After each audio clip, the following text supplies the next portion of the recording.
Hi, I'm Michael from cpguru.com. In this video I'm going to show you my new widget, which is the reporting widget.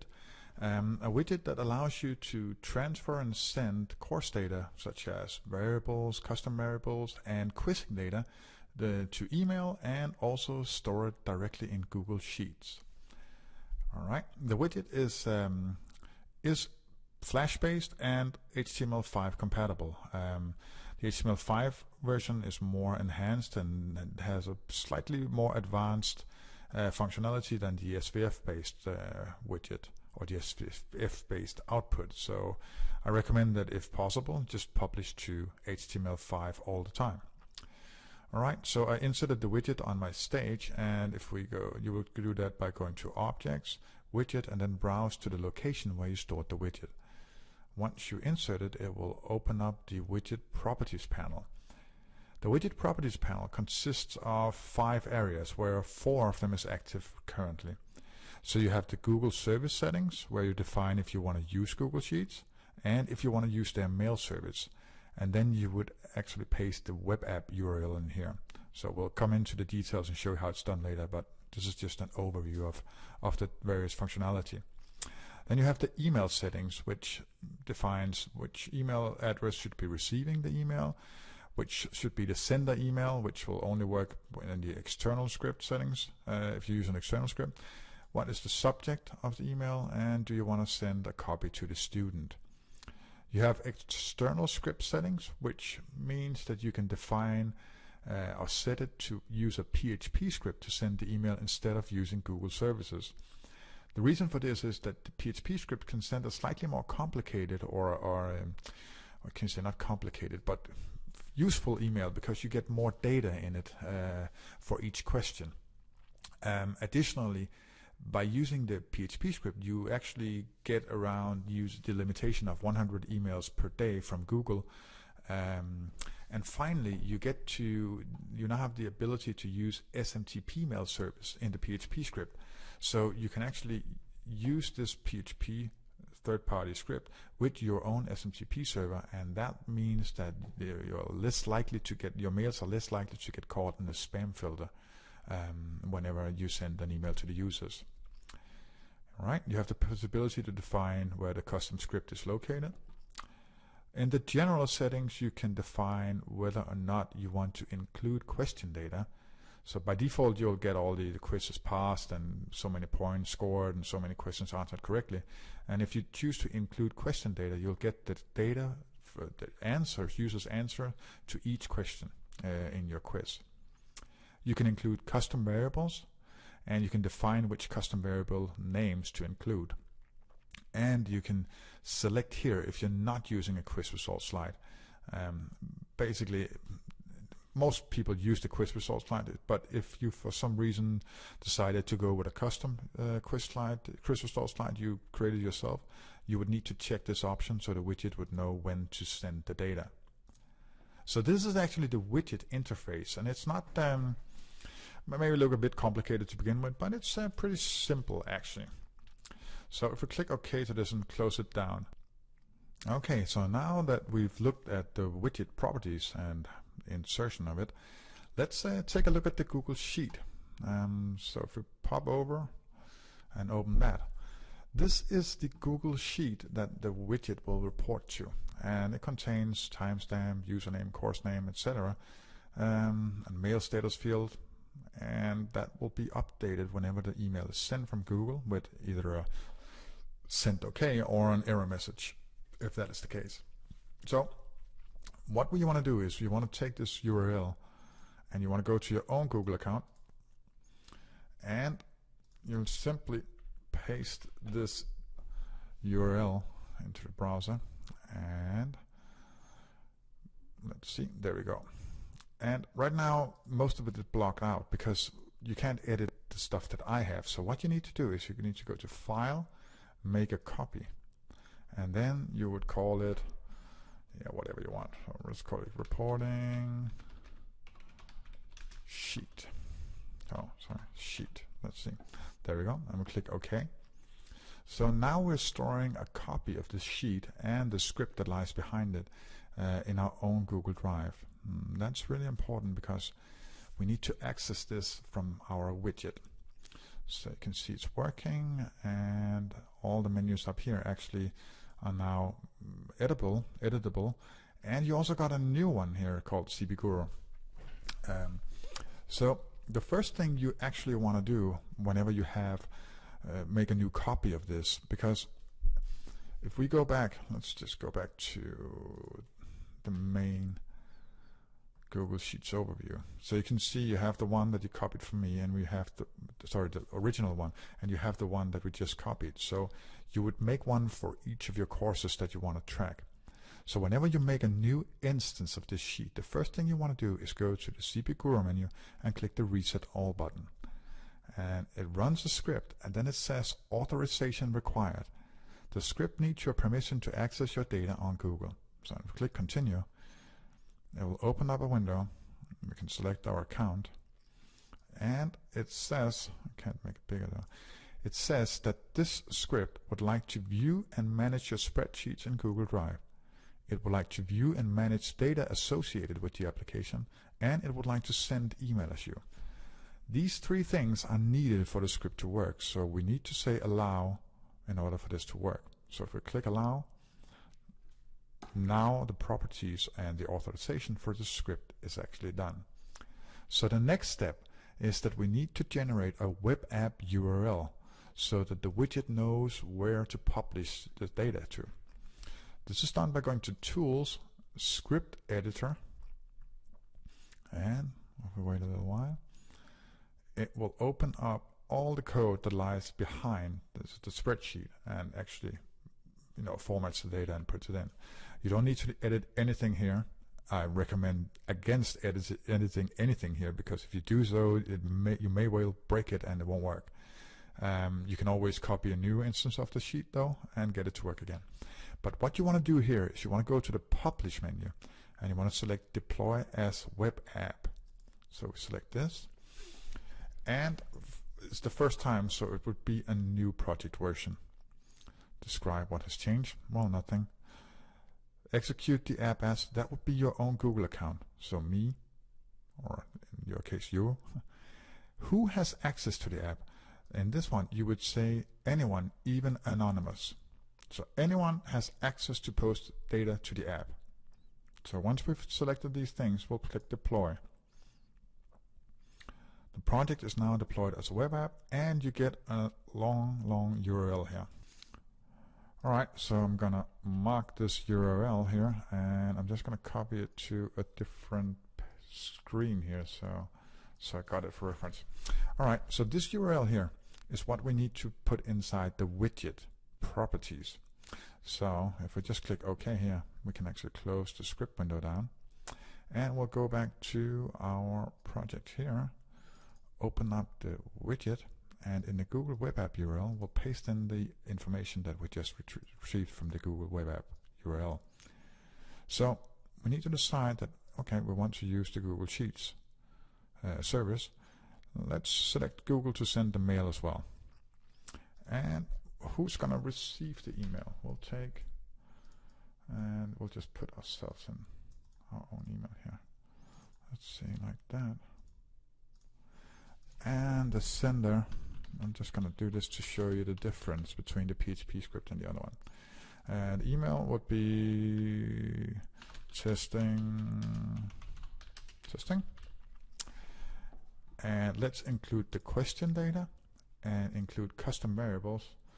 And I just have it over here in the text field, so I'm going to paste it in. But these are essentially the variable names, comma separated, no spaces, no nothing in between them. Let's also use the external script to send an email, and we're going to use the script on my server. Let's see, there we go, .com. So I don't recommend you to use this URL for script. This is only for my testing, and in the case of my server being down, you wouldn't receive anything at all. So if you want to use the external script, use your own URL, upload it to your own server, and that will help. That will work.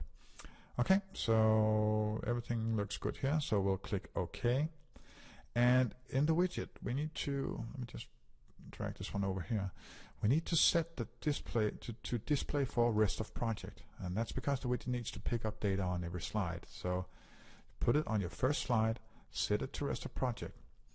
So let's put this one over here. If we go to the slides, you can see it's present on every single slide. You can't edit it on these slides though, and you can just hide it on the timeline so it doesn't interfere on the other slide with your design and thing. Of course, this display is not visible for the user at all, so this is just so you know where the widget is and how to access the properties. Okay, so the next step is to publish the project. So let's just say, call this test, blah, blah, and we'll just publish.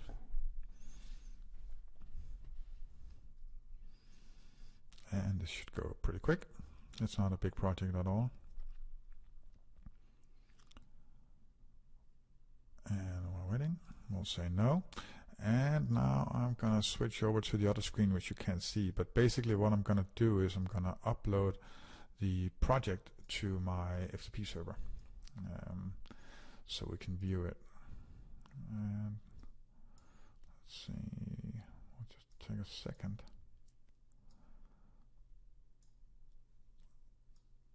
And it's loading up.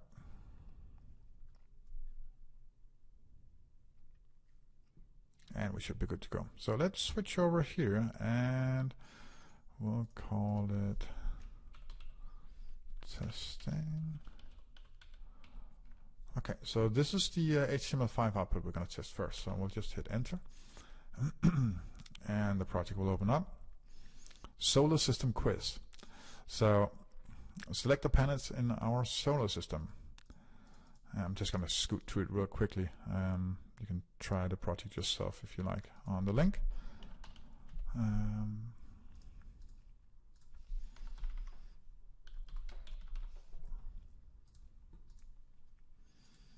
going to match the moons.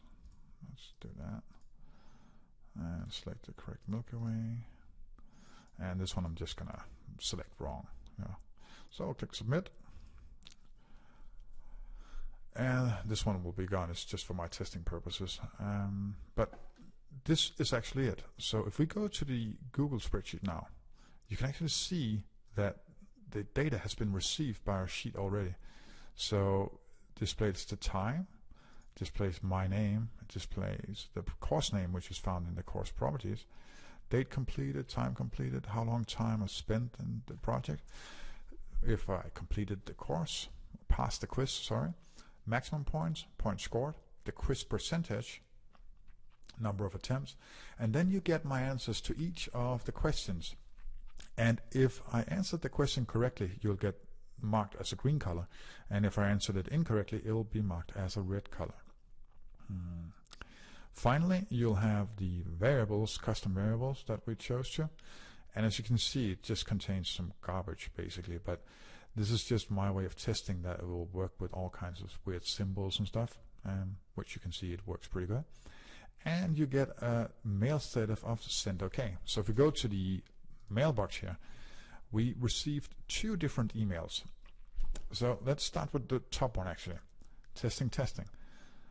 This is the email we received from Google. So it's received from my email account to myself, but this would of course be what your student receives.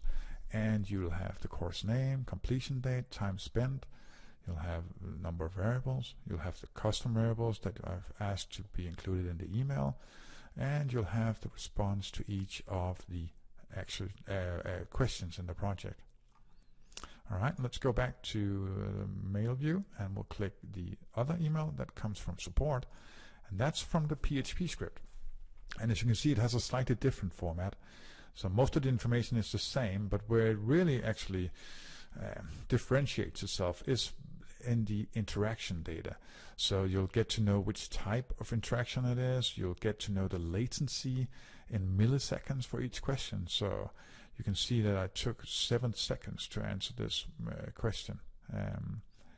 So it gives you a bit more data for each of the questions, if you like that.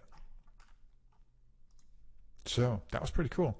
Let's see if we can try the Flash version. So that would be called testing HTML. So this is the Flash-based version of the same project, and we'll just go through here and select. Let's do a different incorrect question this time. So 299.792.458.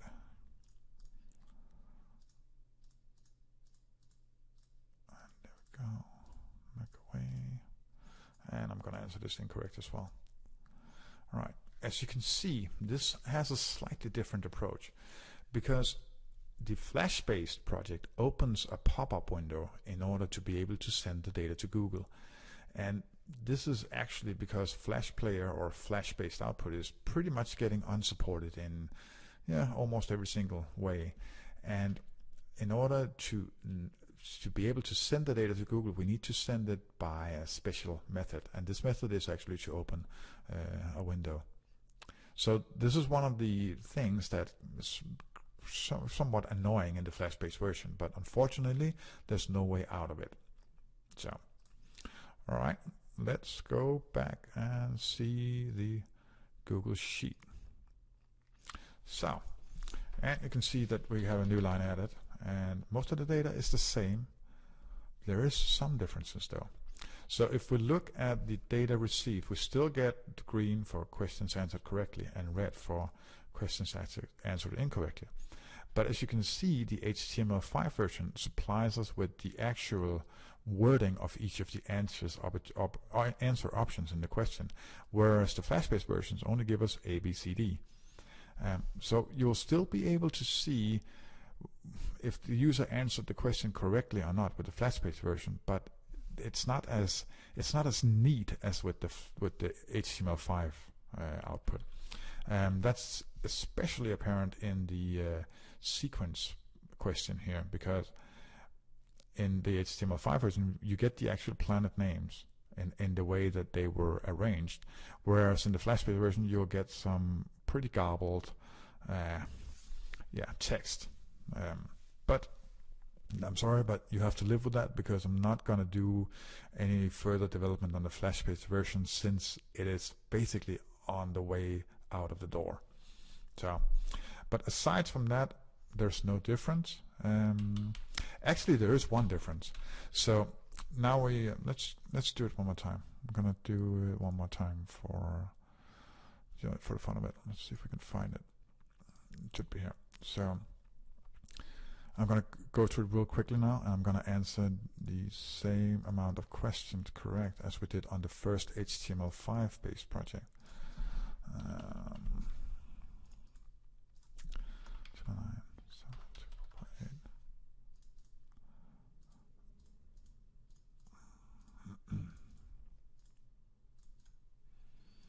All right, and we'll answer this incorrectly. So we'll get the pop-up, and if you looked in the background, you could actually see it pop down. So we got 60 points scored out of 70 max. In the Flash-based version, you'll get a quiz percentage score of 86. So in the HTML5 based version, you'll get a quiz percentage score of 85.71. And that is actually the way Captivate calculates it. So in the HTML5 version, Captivate will return 85.71% as the quiz percentage on the quiz results slide. And that's why that is what's get added to the Google Sheets. In the Flash version of Captivate, it actually rounds up the number or rounds it down, whichever it needs to do. So that's why you'll see a difference in these numbers sometimes. But that's actually on Captivate's side, so that's not much we can do about it. We could add some rounding, but I mean that would be incorrect, an incorrect way to handle it, so to speak. Okay, so this is the way it works. Let's go back to the email, and you can see that the emails are popping in for the Flash-based version as well. So, in a nutshell, that is how the widget works. It's not that bad once you actually get it set up. So, the most important thing to remember is you need to have the proper Google Web App URL, and you need to have a Google Web App URL for each sheet and each course that you want to send to. And you need to ensure that the widget is set to display for rest of project, as it won't work otherwise. Other than that, it's pretty straightforward. The beauty of it, if you only opt to use the Google service and not use the external part at all, you don't have to mess around with PHP or upload third-party files, script files, nothing at all. If you just use these settings, it's pretty much self-contained. And as long as you're not sending above more than 100 emails per day, this will work just fine. If you have a need to send more than 100 emails per day, you would have to upgrade your Google account to a Google Business account. I'm not quite sure about the pricing, but I think it's about $150 or so a year. So for $150, you get pretty much unlimited emails, as far as I remember. And that would mean that you can actually build your own, well, let's call it an LMS inside Google Sheets, for $150 plus $85 for this widget. So yeah, pretty cheap solution. Anyways, I hope you enjoyed this presentation of the widget, and I'm gonna do a couple of follow-up videos which will contain information on how to handle the external script settings and how to use the PHP script, specifically with the SMTP mail service. That will come at a later time. And we'll also do some tips and tricks on variable namings, convention, troubleshooting if stuff doesn't work for you. And that should be it. All right. If you have any questions, you can always click this URL, this button in the widget, which will open up our page and the support page. Here you'll have answers to the most commonly asked questions. And if you can't solve it yourself, you can shoot us an email or through the website, and we'll get right back to you. Okay, thank you very much. Bye.